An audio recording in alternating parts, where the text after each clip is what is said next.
Welcome back to Find My Way Home Live. I'm Josh Lewis with the Find My Way Home Expert Network. And I am joined tonight by a good friend of ours. Those of you who show up here most weeks know that probably 70–80% of the time, one of my co-hosts here is Scott Shang, the founder of Find My Way Home. Scott is visiting a friend actually here in California with us. Scott moved to Texas a few years ago, but he's here in California visiting an old friend and not able to join us. So in his place, I have joining me another long-term friend of Scott's and mine, Andrew Ryan. Andrew, I'll let you introduce yourself and give a little bit of your background, but I like to say Andrew's a Renaissance man. He's worked in wholesale mortgage, he's worked in retail mortgage, and just an all-around really sharp guy. So he and I were having a conversation last week, and we thought, hey, you know what? That would make a really good topic. It's something that we really would like to cover for you that are watching out there. So with that, Andrew, did I cover enough? Anything else you want to say about your background and your time in the mortgage industry and helping people with their home loans? When you said Renaissance man, I was thinking you meant that I was old enough to have gone to high school with Michelangelo, but it I feels that way sometimes. I thought I would let you say that, and I thought maybe you would go for jokes about the Renaissance fair where you're out jousting and whatnot, but all that fun stuff. Yeah, Well, let's jump into the conversation tonight. yeah, it was. We're gonna get where we're going with what you and I were talking about last week. But something I wanted to touch bases on is the Fed. The Fed has been aggressively hiking rates. I got calls, several calls early this week. You probably got the same. Hey, do I need to be doing anything in terms of locking in a rate? The Fed's going to hike rates. And sure enough, yesterday we got a 75 basis point rate hike. And I've been talking to mainly realtors the last couple of days explaining why a Fed hike does not directly impact mortgage interest rates and why they didn't have to be alarmed. And what we actually saw, Andrew, in the last 24 hours, so yesterday's trading day and today, we saw about a 0.25% improvement while everyone was panicking. Oh my God, I got to get my interest rate locked in. Yeah. You want to walk us through a little bit of why Fed cuts or Fed hikes don't directly impact mortgage interest rates? Well, the Fed doesn't set the supply and demand in mortgage-backed securities, and unlike years ago, the Fed now telegraphs their intentions well ahead of time. So the market tends to um, react leading up to the announcement. And as long as the announcement's not anything different than what the market expected, like you saw today and yesterday, there really was no big surprise. What would have been a big surprise is if they hadn't moved 3/4 of a point, or if they'd gone up 1.5 points, then it would have created a little bit of turmoil. But the market anticipated it. The Fed gave them exactly what they telegraphed. And so everybody's settled in, and it's normal. Business is normal. Exactly. And what happened today, why we saw some follow through, the market actually likes to see that the Fed is being proactive. Yeah. The reason why rates shot up well ahead of the Fed doing anything earlier this year, before the Fed was hiking rates, as you said, the supply and demand component of the market was already taking care of this and pushing rates higher. Yeah. Bond buyers were saying, I'm not buying treasuries, I'm not buying mortgage-backed securities because I think the Fed has lost the plot. They're still stimulating while inflation keeps increasing. So when we saw the Fed step in and finally start increasing rates, that was when we saw the run up in mortgage rates level off. So kind of threw people off back in June that we had a Fed hike that coincided with rates spiking up. But the Fed hike in June actually moderated that spike. And what happened then, different than now, is markets for some reason got the idea that we had seen peak inflation, and in June we would have a moderating CPI number, still nowhere near as low as it should be or what we were expecting, but better than the figure that came out for May and was released in June or the prior month. So what happened, we get a really hot read. Markets go, oh my God, the Fed still doesn't get it. And the Fed was planning on increasing 0.5% in June. Very quickly, the Fed put their heads together. They released through their leak at the Wall Street Journal that we're going to get 75 basis points. They did that. They hiked more aggressively than thought, and the markets liked that. So looking at it now, the markets like that the Fed is stepping in and taking measures to control inflation. So right now, Andrew, we really have, like, if you look, the 10-year Treasury is about where it was back in April. So we had a run up, into the, depending on the borrower's qualifications, into the low to mid sixes for some borrowers, and we've moderated and we've improved from there. Still much higher than where we were, but what we're seeing right now is two opposite forces kind of pulling on the market. We every month when we get CPI, and tomorrow we're going to get PCE, which is a different measure of inflation, we're getting numbers that we haven't seen in 15, 20, 25 years. Yeah. And because of that, it's pressuring rates higher. But also, with sort of the nature of the business cycle, the end of all the stimulus from COVID, we're also seeing weakening economic figures. And that's working to help us anchor rates and not go higher. Right. I've both Andrew and I have been in this business longer than we would like to admit. I got in the mid 90s. Yeah. Andrew, you got in the mid 80s. Is that what you're saying? 85. So really, you saw the tail end of that inflation. By 85, it was almost under control. Still rates much, much higher than what we have today, but very low relative to where they were in 82 and 83. You have any insights or thoughts on kind of what we're seeing right now? Well, the Fed in the last couple of days came out and said that they misread the inflation indicators. And so they were slow to react and hit it with a big hammer. I mean, a big hammer, as opposed to trying to quell inflation last year or real early this year. They waited late, but then they had to hit it really hard. And unfortunately, they're looking at trailing information when they make some of these decisions. So the signs of a slowdown aren't going to show up in the reports they're looking at until we're after the fact. So, will third quarter figures reflected in the fourth quarter show them that they've effectively slowed inflation down? I don't know. It's really trying to time tops and bottoms is impossible, but the trends are pretty obvious. What they're doing is something they have to do. They have to get the inflation under control. And they only have one tool in their tool bag. I mean, there's not a lot they can do. So they're using it. They're using it very heavy-handed. And at some point, it will take the effect that they're trying to put in place. Yeah, and it will moderate inflation. So the big question is, what does that mean? The market is betting that in fairly short order, and that could be a year or 2 years, that we will get back down to that 2% target. If you look at the 10-year Treasury closed today, I think we ended up at like 276. Is that the right number? 267. I had my 267, yeah. little dyslexia there. Yeah. 267.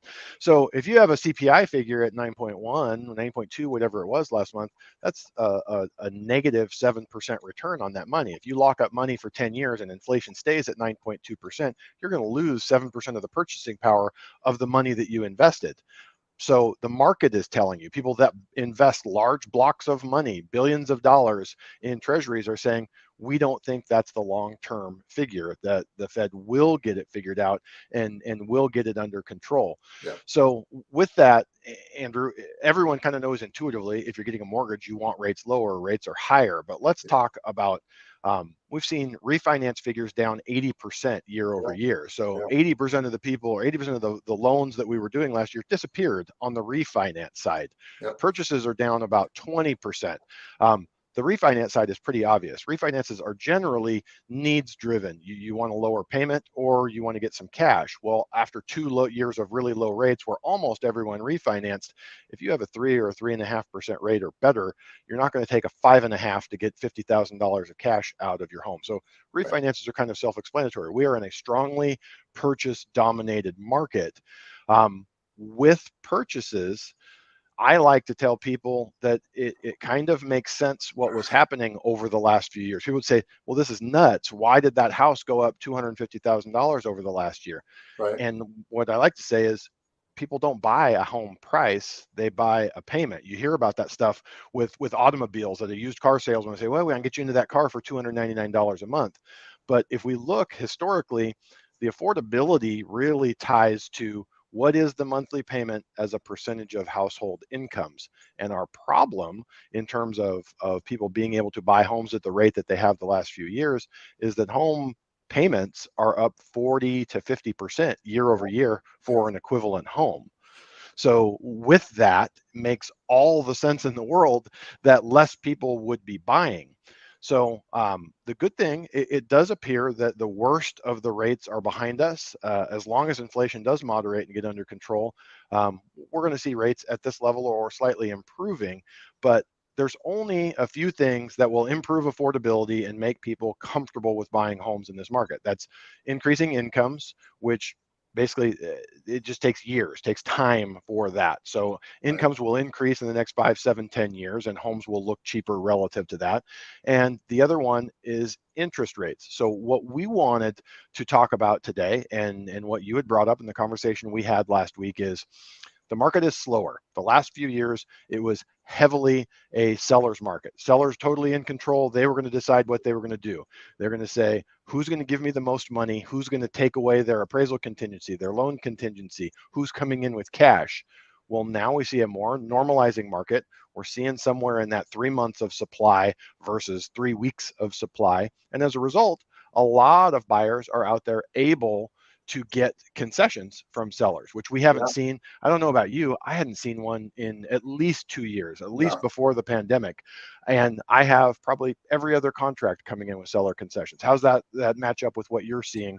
Uh, Yeah, it's a good thing. It's a really good thing. It normalizes the market to where a buyer and seller can negotiate as opposed to it being completely one-sided. And I know if you're selling, there may be a tendency to kick yourself, like, oh, we missed that opportunity. But what it's allowing is it's allowing first-time home buyers to get in the market. It's allowing people that are trading up without a ton of equity to be able to negotiate favorable terms, which is something we're going to talk about here in a minute, is how to maximize a seller concession so that you get the most benefit from it and you leverage it, which is something that was off the table for 2 years, 3 years, and even longer in a market like Southern California and many other markets. It, with an inventory shortage, it wasn't even driven by low interest rates. It just got worse with low interest rates, that it was such a one-sided negotiation. yeah, it was unpleasant. You had to offer more than you wanted to. You had to give up protections that are important for a buyer to have, and our only tool in the tool belt that we had for someone who was short on cash to close was a lender credit. And with rates so low, that was awesome. For the last Yeah. couple of years, you couldn't get a seller credit, but if instead of taking a 3% rate, you take 3.5, we can get you a couple of percent of the loan amount to cover closing costs. Well, what we've also seen, kind of worth covering, is that with rates elevated and they spiked fairly quickly, lenders are wary of putting loans on the books Yep. at high rates because they're worried they're going to pay off the next time we get a drop in rates. So think about it. Why does a lender give a credit for you taking a higher interest rate? Because they say over 5, 6, 7 years, I'll get that money back. They're in essence fronting you money. They still get their yield or their profit over the long haul. Well, they're concerned there's not going to be any profit. So instead of going up from 5 to 5.5 to get a couple percent, you're looking at 5 to 6, or you can't get 2% at all because an investor just says, I'm not giving you 2% for any number because that loan's going to pay off. Yeah. So we've seen lender credits much harder to make work, but seller credits coming back into it. So let's start. Andrew, I want you to just kind of walk us through. We're going to use an example tonight of $500,000. I like Yeah. that because viewers here could be anywhere in the country. Some parts of the country, $500,000 is an expensive home. For us here in Southern California, hard to find a home for $500,000 in a lot of areas. But it's a relatable number and it's an easy figure for us to work with. Yep. So you are a loan officer. The realtor goes out and negotiates a $500,000 purchase, and they say, hey, we got an $8,000 concession. Hopefully, they're consulting with you, Andrew, as the loan officer, ahead of time. But why don't you talk about the easy button or the way a typical loan officer might allocate that $8,000, and then transition us into the conversation we're going to have tonight. Okay, loan officer and certainly real estate agent. So what Josh and I were talking about was this scenario where a kind of a typical $500,000 purchase, 20% down, so a $400,000 loan amount, and now with rates up, sellers a little bit more open to negotiation, and they give the buyer an $8,000 credit. $8,000 credit happens to be 2% of that loan amount, and that's not unreasonable to think $2,000 will cover buyer's closing costs. You could use it for to reduce your cash out of pocket. So afterwards, you have a little bit more money for improvements that the seller doesn't want to do. I don't think $8,000 on a $500,000 purchase is an out of line number. But what I think a lot of agents and loan officers would do is they're going to use that money to apply to one of two things, and they're not going to look at our columns 3 and 4 here. So what I showed Josh earlier was the first column. You can see a seller reduction in sales price. So take a $500,000 sales price, and the seller says, I'll lower my price to $492,000. That's our first scenario, and that trickles down to a number of things. How much do you save? You clearly saved $8,000 on the purchase price, but over time, at what we refer to in the business as a par rate. Par rate means you're not paying any discount points, and the lender's not giving you any credit towards your closing costs. That's the reference to par. And so here I use something I think is pretty typical. We've been in this range for a few weeks. Some days we dip below it. Some days we're above it. But a 5.99 or a 6% rate at par is kind of where things have been. So second column, the permanent buy down, instead of taking an $8,000 reduction in the sales price, you can see the third row is interest rate. You could take that same $8,000 and apply it towards buying down your rate for the length of the time that you pay on that loan. And that would save you $210 a month for the life of the loan. That trickles down to all sorts of benefits as you own it. You want to can we get into column 3 and 4, Josh? Well, here, I had a comment that I like to make, and I always like to point this out to people.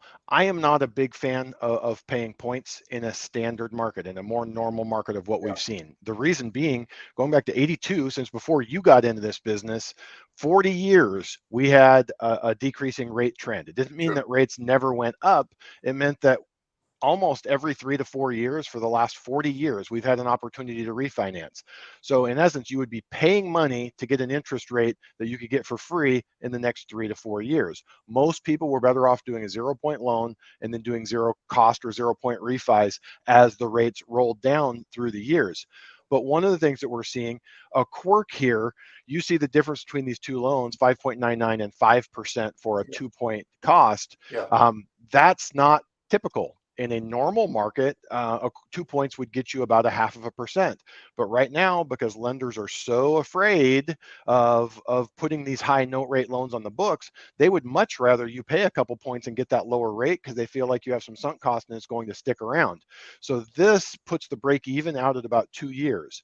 So I don't know for a fact that we're going to have a refinance market in the next 2 years. And if we got one in a year or a year and a half, you may have left some money on the table, but you'd still be happy that you had locked in a good rate and then you were able to refinance to an even better rate. And I guess the bottom line that I like to point out on this one, on a 5.99% interest rate on a 30-year loan, it's about $6 per thousand. So this $8,000 price reduction would have saved you $48 on the monthly payment versus paying full price. So Andrew's showing you a way to quadruple the benefit of that monthly savings.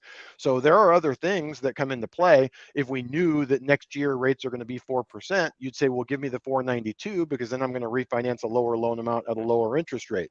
But we don't know that for a fact. So this is the conversation that your mortgage advisor should be having with you in terms of price reduction or permanent buy down. So with that, Andrew, yeah, let's absolutely transition. Why don't you, I mean, it's pretty self-explanatory, a permanent buy down. You're using points to buy down the rate to a lower rate that you will have for all 30 years of your loan. How does that vary with that and a temporary buy down that you're going to show us in these two other columns? Yeah, a lot of people may not even be familiar with these terms, 1.0 buy down, 2.1 buy down. But let me go back to something you said, that the break even on that $8,000 application towards a permanent buy down is 38 months. And so if you're in that home for 48, 60 months, 72 months, clearly the better application of that seller concession is to buy the rate down, not take the reduction in sales price. If you're paying cash for the house, then clearly a reduction in price is your best option. But somewhere between 66 and 75% of homes purchased have financing involved. And so this applies to most people. So column 3 and 4, this term, a 1-0 buy down, what it refers to, instead of buying down the rate for the life of the loan, you're applying an interest subsidy for the first 12 months. That number 1 refers to the first year. The second year, it's a zero subsidy. And so that 4.375 interest rate you see across the row number 3, it's really what you're getting is a mortgage with a note rate of 5.375. And the first year, your interest rate is 4.375. And that $8,000 seller credit is truly sitting into a subsidy account for the company that collects your mortgage payment. And they make up the difference between the 4.375 and your note rate of 5.375. So it's a banked account or it's an escrow account, and that money gets applied toward the difference in payment. And you can see in that one, if you were in a home for a short period of time, what that's going to do for you is take that same $8,000 seller credit and reduce your payment by $360 for the first year. And then in the second year, your payment goes up to the 5.375 for the remainder of the loan. It's not an adjustable, it's a fixed rate loan, subsidize that first year's payment. Something a little bit more obscure, and this kind of goes back to when me and Michelangelo were in high school together, is this 2-1 buy down is the same thing. The first year, your interest rate is bought down 2% from the note rate. So this 3.99 start rate is really, if you look on the far left column, it's a 5.99 note rate. 2% buy down the first year. So first year, you got a 3.99 payment. Second year, you have a 4.99 payment. Third year, it resumes at the note rate of 5.99. And you can see it's pretty substantial, $449. So you're taking that $8,000 seller credit and reducing your payment by $449 the first year, and then a little less second year. Third year, you're into that payment you see $23.57 on the 5.99 rate. So it's kind of a creative way to leverage a seller credit. Seller credit is what it is. It's US dollars. They give it to you to use how you want to. And here's some options how to leverage it and make the most of it. I don't know if you have something you want to add on this slide, Josh, before we look at some of the other ones, but that's how it works basically. Let's talk some of the pros and cons Sure. of each. None of these in and of themselves are the right answer or the wrong answer. Yeah. It's funny, as a loan officer and a consultant, a financial consultant to our borrowers, I get this question all the time. Well, which is better? There's not a right answer. These are all different benefits that the current market has brought you. A buyer last year didn't have any of these options. So you're saying, okay, well, now I've got options. I can negotiate with the seller, which is best for me. Is an $8,000 price reduction a good thing? Yes, it is. Is it the best thing? I don't know. Let's talk about it. So we went through the first column, the permanent buy down. So one of the good things about that is if rates stay elevated, I've got a much lower rate and lower payment. Yep. The downside with that is it's a sunk cost. Those points are paid, gone. So if in a year rates are 4%, you would have to refinance and you're not going to get any of that money back. Right. So that can be a con to it. Any other negatives that you can see to the permanent buy down? You know, when you say negatives, like you said, it really depends on the situation. A long-term horizon, if you're going to be in a home for 15 years, clearly the permanent buy down, buying down the rate from 5.99 to 5, the better option. You get a return on money, which is a multiple effect for the permanent buy down if you're going to be in the home long enough. The other two really go into something different, which is, let's just say you're a home buyer who is 60 years old, 61 years old, and you want to delay taking your Social Security income, but you need a little bit of break in the interim. That's a great time to look at something like a 2-1 buy down and say, listen, it's the same $8,000 credit, but until I start drawing my Social Security or pension or whatever, then having a $450 break in my payment helps my cash flow now. So it really depends. And that's where a good mortgage advisor is going to look at your overall situation and give you some options for you to make an intelligent decision.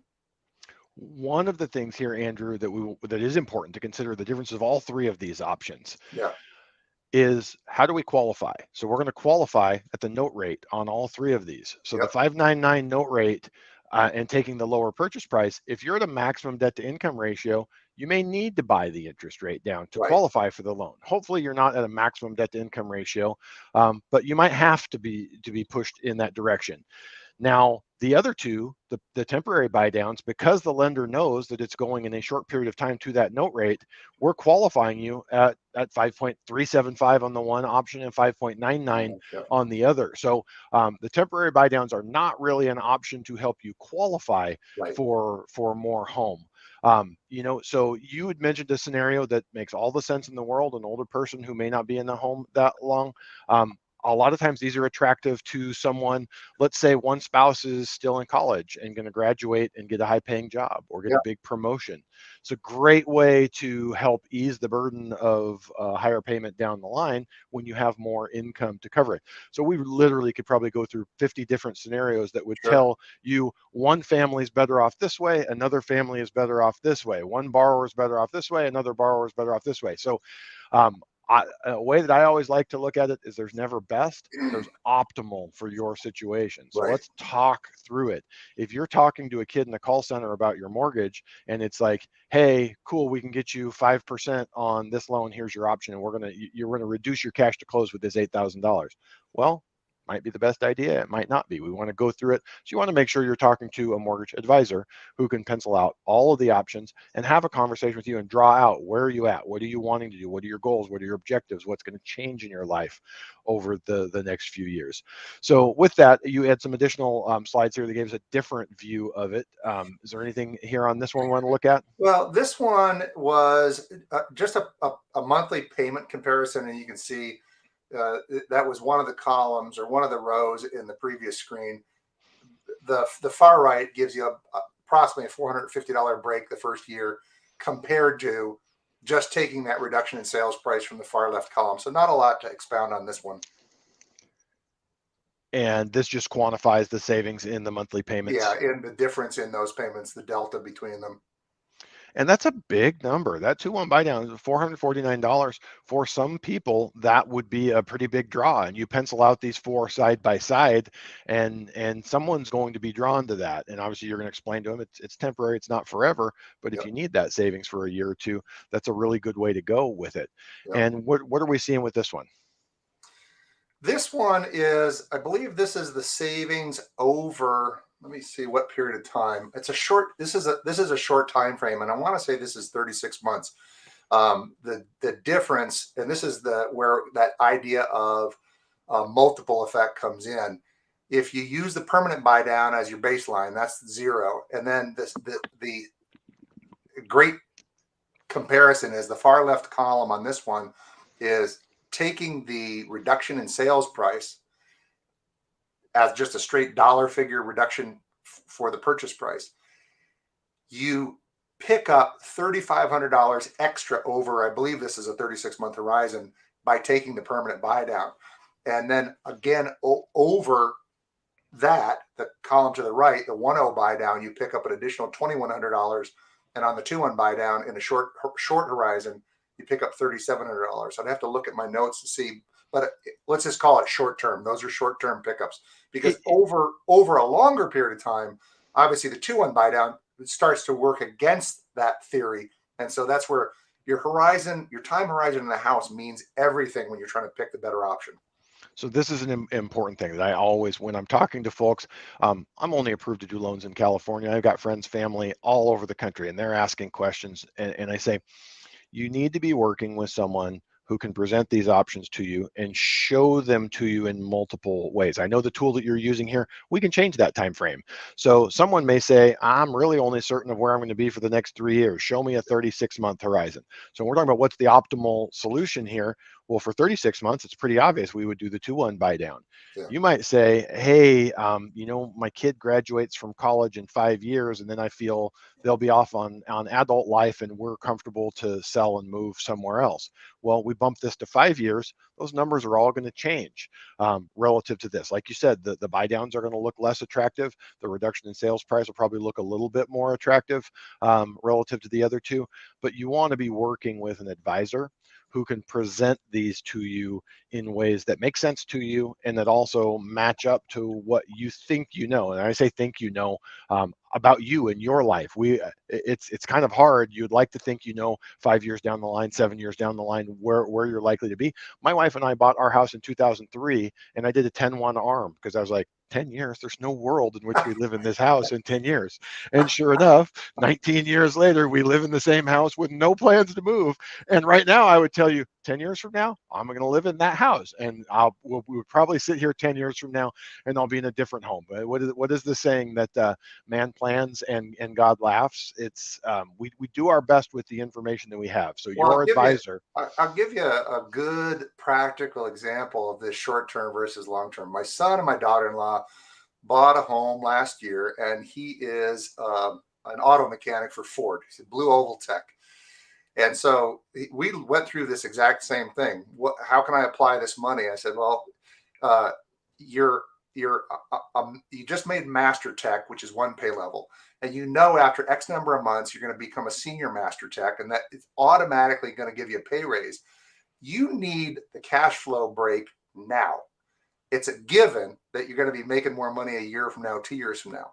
And there's a lot of people at their curve in the career. That's true. Is if you're going to be getting out of school, you're studying for your master's, your bachelor's, or you're in the trades and you're going to go from an apprentice to journeyman. They're all the same thing. It's a given that income's going to increase. But right now, money's tight. Got to pay for food, getting to work, take the break now.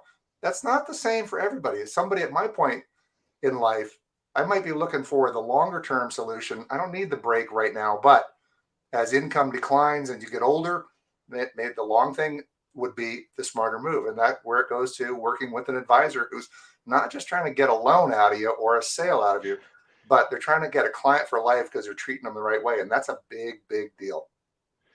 Yeah, no, 100%. We've got one more slide here, and this shows, is this the total of payments over like 60 months? Is that? Yeah. And this is It's an the interest. total of the payments over that 36 months, I Yeah, think. actually, this is interest over that period of time. And Okay. what's interesting about that is I was kind of surprised. I had to back into the numbers. The reason column 2, 3, and 4 are almost the same number is because remember, it's an interest subsidy. So the interest paid is taken into account that you've got some upfront interest that's applied towards payments either for the first 12 months, first 24, or the permanent buy down. And the first option is kind of enlightening. It's not the best.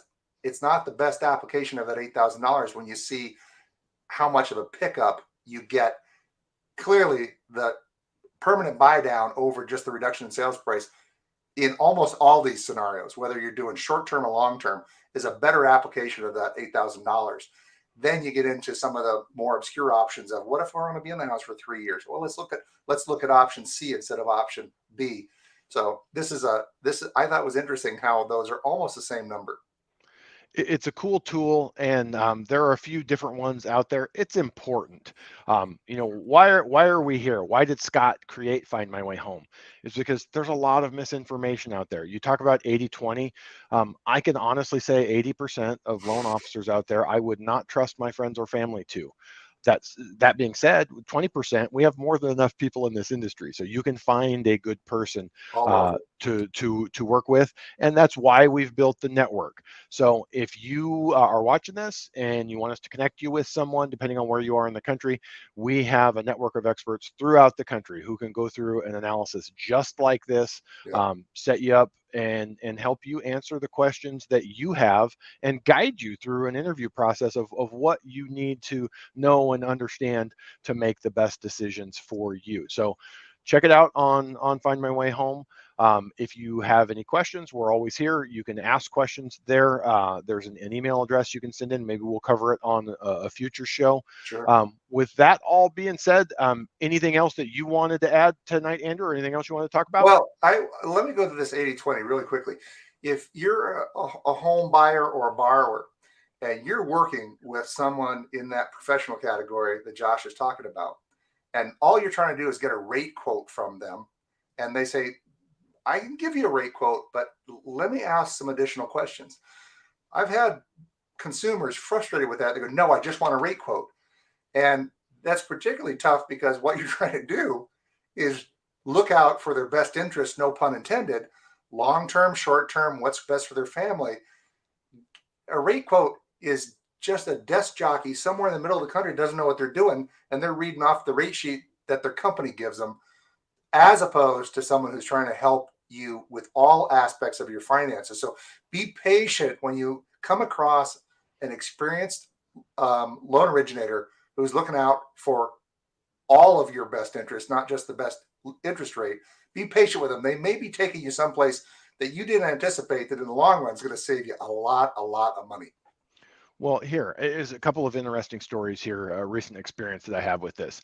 On Wednesday or on Tuesday, so the day before the Fed meeting, I get an email from a borrower that was referred from excellent escrow officer that we did her purchase. She refers us a bunch of business, and I got it at like 8 o'clock in the morning. And unfortunately, I had appointments all the way till about 11 o'clock. So I sent the guy back, hey, I want to talk to you. My afternoon's fairly open.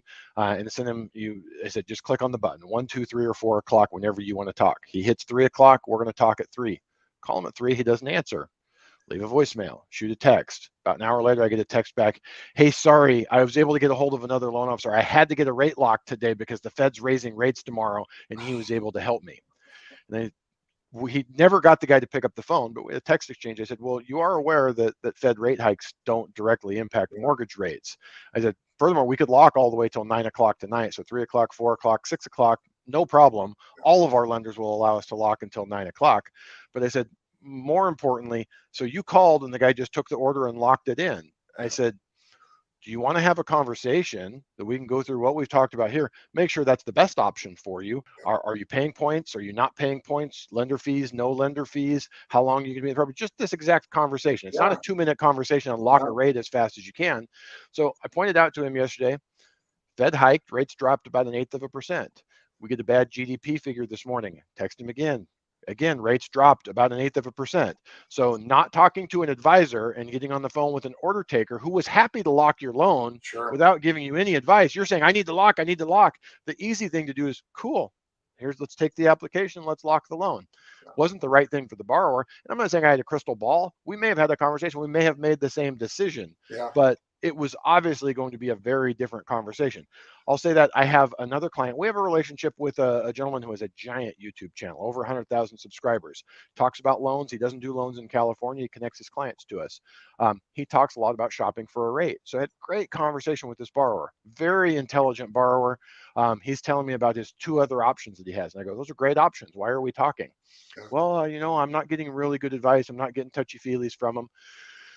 One of them, it was a high balance loan, which he could also do a jumbo. And this guy says he's doing a jumbo loan at a great rate. I go, if he can do that, that's a fantastic rate. So I said, go ahead and lock it. So he calls me back that afternoon.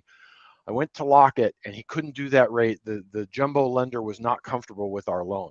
I said, there's no world in which he locked a loan and got it in front of an underwriter and they weren't comfortable with your loan. So several of the things that you told me he was saying that didn't make sense, this absolutely doesn't make sense. You're dealing with a liar. And so he says, okay, well, cool. I've got another option. I'm going to go with the other person. And this was a crazy thing. It happened to be his realtor. His realtor also does loans. And I said, giant red flag. I'm a licensed broker in the state of California. I don't know if you're a licensed broker. I can sell real estate. I've represented myself in over 50 real estate transactions. I do not do it every day. I would not do as good a job as one of those top 20% professional realtors that's out there doing it all day, every day. I could do a competent job. I could do an okay job, but I couldn't sit here and do a bunch of loans and sell one house in the month. You can't serve two masters. You can't be good at that. So I said, listen, you may like her. She may be great at selling you houses. I go, that's kind of crazy that she's offering to do your loan. He said, well, because she's making the commission on the more on the real estate, she's Yeah. not going to charge me anything. And I go, okay, why does she want to do it? She's running a charity. She's Mother Teresa. She wants to do the loan also and not make any more money. Well, I don't know. That's what she told me. So this guy and I kept up a good dialogue. And 2 days later, he leaves the liar, goes to his realtor. Sure enough, here's a loan estimate. And we look at it and say, you see, this says she's making $8,000 on your loan, right? Which was still, it was a good deal. That's But right. I said, you told me the amazing deal here, and your realtor's also willing to do your loan for free. I told you the real numbers. My real numbers were better than either one of them gave you, but you're shopping and you wanted the world's greatest rate. I said, you and I have had 5 phone conversations right now. The reason why we've had that is because you know that of the 3 people you've talked to, one is trustworthy. Yet you're going to end up doing business with someone who told you something untrue, that she was going to do your loan for free, and that's where you're at. And he felt a little bad. And I say that it sounds like I'm being harsh on consumers. You should shop. One of the easiest ways to get taken advantage of is just dealing with the first person that you talk to, or the first person on a Tuesday who will lock your rate at 11 in the morning. But let's go there for a minute. What would you advise someone who is inexperienced in mortgages and don't know the many ways that they can be misled and manipulated? What is the best way to make sure you're getting a good deal and dealing with someone that's reputable? It's, referral source, other people who can vouch for the credibility and the experience of the originator. It means everything. You can't you can't make up a track record. Your reputation's the only thing you bring with you from one place to the other. And it's really easy. If you ask a loan officer, can you tell me a few other people you've done loans for, who will tell me what you're like? And I think that is foolproof. Foolproof. Their webpage, it it's important. Does it mean you're working with a credible person? No. How they sound on the phone, same thing. But track record, you can't fake. Yeah, I've heard people that are amazing on the phone and have no idea what they're talking about. Yeah. So to a consumer who doesn't deal with this every day, they assume that person does mortgages, and that came out sounding perfect, very polished, sounds educated, smart, and they're not even necessarily lying. We don't have a lot of those people left in our industry. They So cleaned a lot of that up over the last 10, 15 years. thank But we God. but we do have people who aren't real good at what they do, but are really good at talking pretty and figuring it out later down the line. You know, your background in wholesale, my wife is a wholesale account executive. Yeah. Without boring you guys at home, that means that a broker like myself who can send your loan to 20 different lenders, every one of those companies has an account executive says, send the loan to us. When my wife got into that business, it was the biggest eye opener in the world, because the questions she gets asked on a daily basis, I'm like, we got to have better education and testing for allowing people into this industry. If you don't know stuff like that, you should not be out advising consumers. So again, I agree with you, Andrew. Do it all. If they don't have a big footprint online in terms of reviews, of a website that tells you something about them, Yeah. they came referred by someone who's worked with them and actually closed a loan with them before, and then your personal experience in talking with them on the phone. I would say the biggest mistake that I see consumers make is they think every lender is the same, every loan officer is the same, and break it down to the lowest common denominator, who says they're the cheapest. And I say who says they're the cheapest because oftentimes consumers don't know how to look at a loan estimate from one lender to another. On True. purchases, like we're primarily talking about today, Andrew, really the only thing they need to look at is the interest rate and box A fees on that loan estimate. If you Yeah. compare those two things on a fixed rate mortgage, it's not guaranteeing that you were advised to take the right mortgage, but you can compare those two. So maybe we'll do that on a future episode. We'll break That'd down be a good. loan estimate and show you guys how to go through them. That's a great idea. All right. Again, thank you all for joining us. If Yeah. you have any questions, we can help. Reach out through the website, findmywayhome.com. We can connect you with someone around the country. We can just get your questions answered. And again, thanks for joining us and have a great night. Thanks for joining us, Andrew. I appreciate it. Thank you, Josh.